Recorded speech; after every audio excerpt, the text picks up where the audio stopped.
मैंने अभी स्टॉक्स की बात आधी रह गई थी। मेरे जो पॉजिटिव स्टॉक्स हैं Anil ji, still continue to hold positive view, और जो स्प्रेड्स बने हुए हैं अनिल जी, जैसे एक्सपायरी पास आ रही है सारे बहुत अच्छे मैच्योर हो जाएंगे। सो अंबुजा में पॉजिटिव व्यू है, कॉनकोर में पॉजिटिव व्यू है, भेल में अनिल जी पॉजिटिव व्यू है, डेल्टा बैन में है लेकिन व्यू मेरा बिल्कुल पॉजिटिव है। ये 205-10 तो इतना ऐसा भाव है कि जब भी खुलेगा ये बैन से बाहर निकलेगा वापस चल जाएगा, कोई दिक्कत नहीं है। और एक अनिल जी जो स्प्रेड है जो थोड़ा सा ₹1 मार्जिनल लॉस में है, मतलब जो एक रेंज से नीचे आया स्टॉक, जबकि मैं स्टॉक में बेरिश नहीं हूं लेकिन भाव नीचे जरूर आया, तो it is important to share that. वो है डीएलएफ अनिल जी, वो 65 के बैंड पे चलता था, 70 भी गया, 255 56 आ गया। शायद ओबरॉय रियलिटी का हैंगओवर है, मतलब या ओवरहैंग है या कुछ है, बट मुझे लगता है कि अनिल जी मतलब इसमें बने रहना चाहिए। और सबसे ज्यादा ब्यूटी अनिल जी, जो सारे लॉन्ग स्टॉक्स थे वो सब स्प्रेड में थे, और जो सारे शॉर्ट वाले थे अनिल जी वो अदानी को एक स्प्रेड को छोड़ के बाकी सब क्लियर कट शॉर्ट थे। तो अनिल जी जो शॉर्ट्स हैं कोई बहुत खराब नहीं है, मेरा जो व्यू होता है वो एक्सपायरी टू होता है।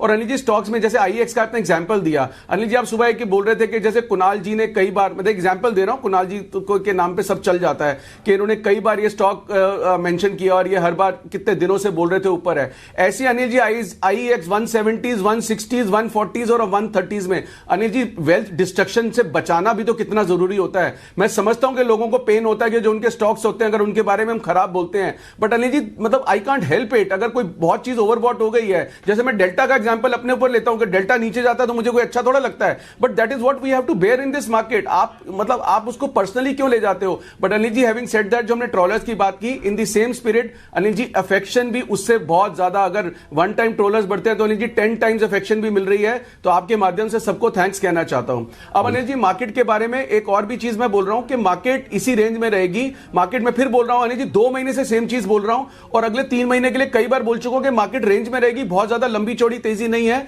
और अगर यही स्टॉक्स अनिल जी तेज होंगे तो हम तेजी भी पकड़ेंगे, कुछ ऐसा कोई किसी के अगेंस्ट नहीं है।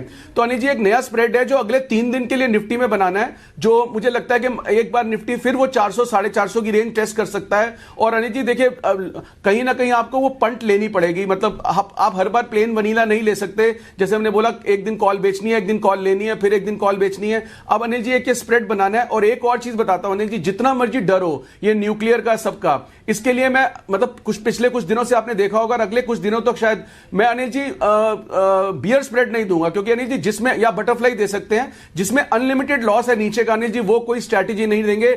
जितनी मर्जी मैं तेजी में आ जाऊं, जो नीचे का डर है वो कहीं ना कहीं रहेगा। और अनिल जी एक ही हादसा होता है, जैसे कई बार अनिल जी बहुत लोग कहते हैं कि न्यूक्लियर वॉर हो गई है, कुछ होगा, आप 2 साल बाद 1 साल बाद पोर्टफोलियो देखना एंड में क्या होगा, अगर नहीं रहेगा तो कुछ भी नहीं रहेगा, पोर्टफोलियो में क्या होगा। पर अनिल जी जिसकी 10 20 50 रुपए की पुट बिकी होगी, और अगर वो पुट 500 या 1000 रुपए होगी ना, तो वो हमेशा के लिए मार्केट छोड़ जाएगा, पोर्टफोलियो नहीं है। और आज की रेट में जो मार्केट का व्यू बनाना होता है वो अनिल जी ऑप्शंस, और आपने भी आजकल मैं देखता हूं बहुत ज्यादा आप ये डेरिवेटिव और एक्सपायरी को बहुत वेटेज देने लग गए हैं, which is right Anil ji. लाखों करोड़ के जो ऑप्शंस खड़े हुए हैं, मार्केट उससे चल रही है, वो बड़ी मार्केट है। पोर्टफोलियोज वाली मार्केट तो कम होती जा रही है।